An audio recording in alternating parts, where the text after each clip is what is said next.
আমি রাজপথ।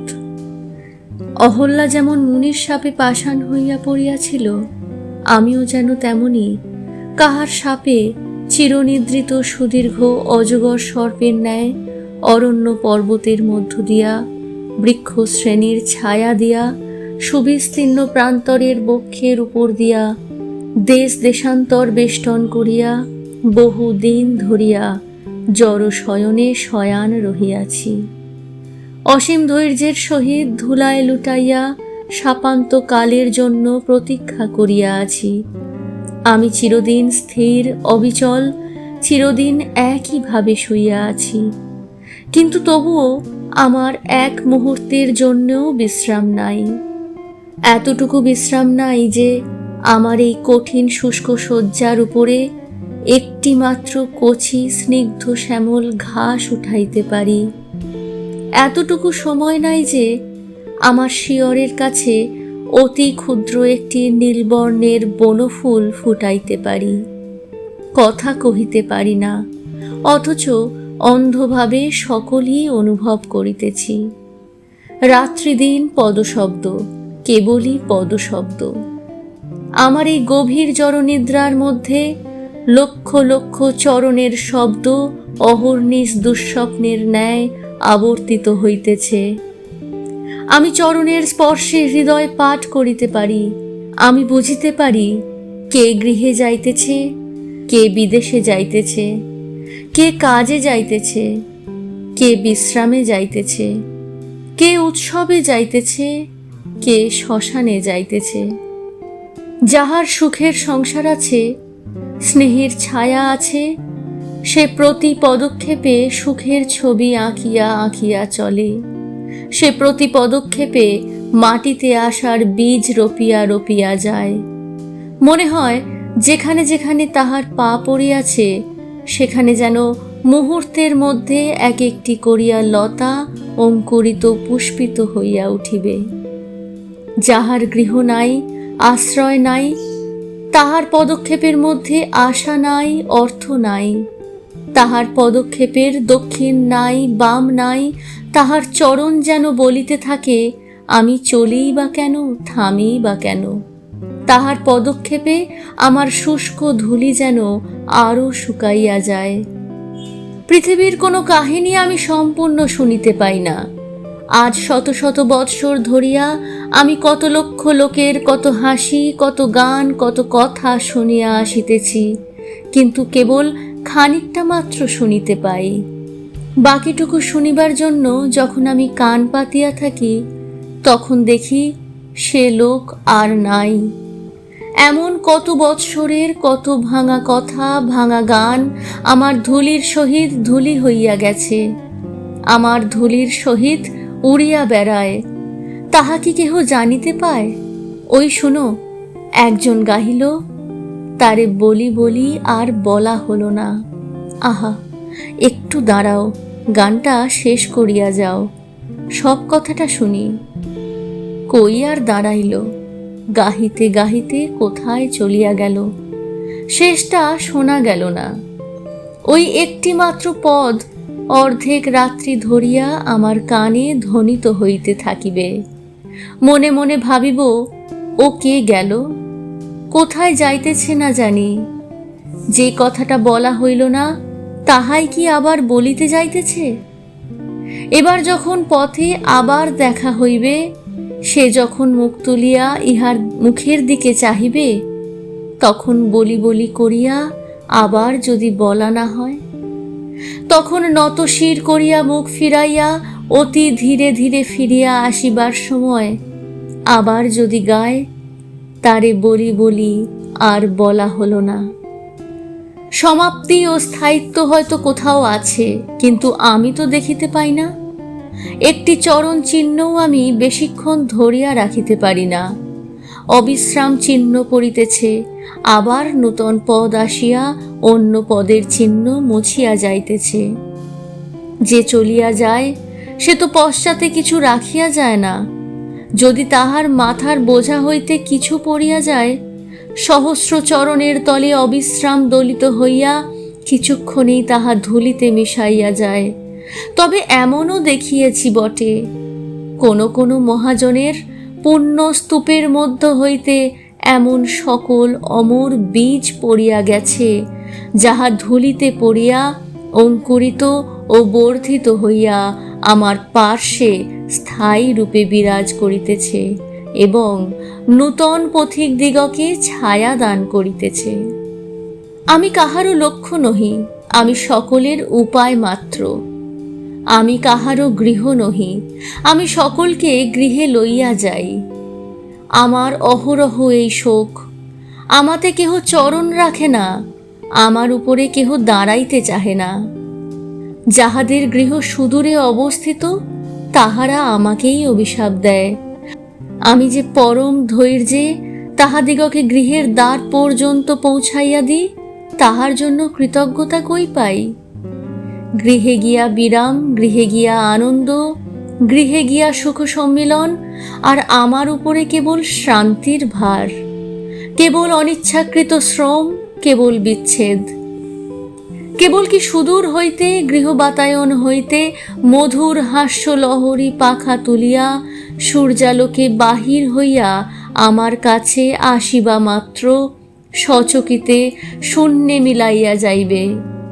গৃহের সেই আনন্দের কণা আমি কি একটুখানি পাইব না? কখনো কখনো তাহাও পাই। বালক বালিকারা হাসিতে হাসিতে কলরব করিতে করিতে আমার কাছে আসিয়া খেলা করে। তাহাদের গৃহের আনন্দ তাহারা পথে লইয়া আসে। তাহাদের পিতার আশীর্বাদ, মাতার স্নেহ গৃহ হইতে বাহির হইয়া পথের মধ্যে আসিয়াও যেন গৃহ রচনা করিয়া দেয়। আমার ধুলিতে তাহারা স্নেহ দিয়া যায়। আমার স্তূপকে মৃদু মৃদু আঘাত করিয়া পরম স্নেহে ঘুম পাড়াইতে চায়। বিমল হৃদয় লইয়া বসিয়া বসিয়া তাহার সহিত কথা কয়। হায় হায়, এত স্নেহ পাইয়াও সে তাহার উত্তর দিতে পারে না। ছোট ছোট কোমল পাগুলি যখন আমার উপর দিয়া চলিয়া যায়, তখন আপনাকে বড় কঠিন বলিয়া মনে হয়।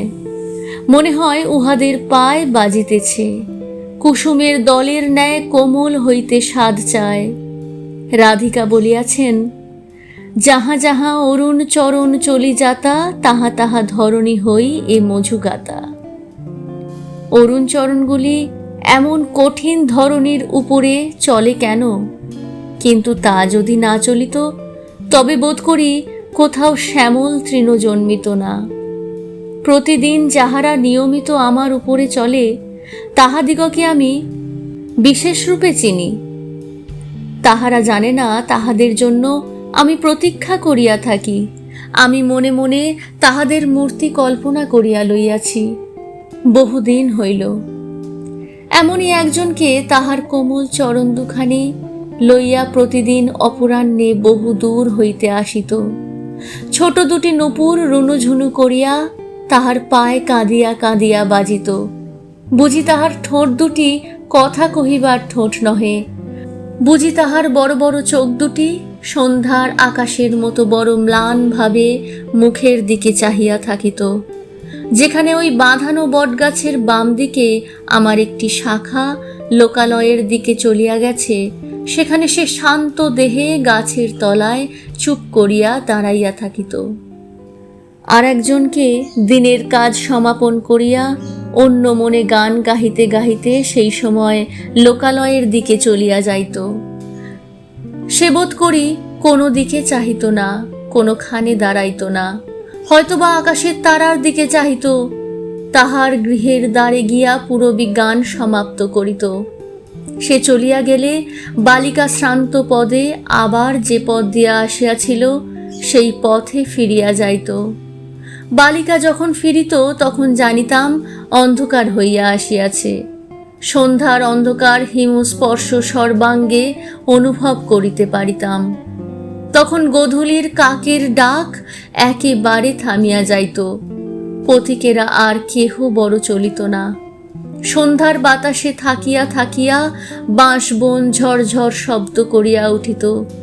এমন কতদিন, এমন প্রতিদিন সে ধীরে ধীরে আসিত, ধীরে ধীরে যাইত।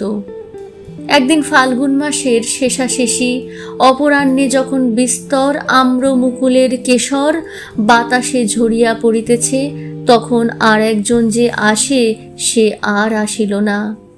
সেদিন অনেক রাত্রে বালিকা বাড়িতে ফিরিয়া গেল। যেমন মাঝে মাঝে গাছ হইতে শুষ্ক পাতা ঝরিয়া পড়িতেছিল, তেমনি মাঝে মাঝে দুই এক ফোঁটা অশ্রু জল আমার নিরস্তপ্ত ধূলির উপরে পড়িয়া মিলাইতেছিল।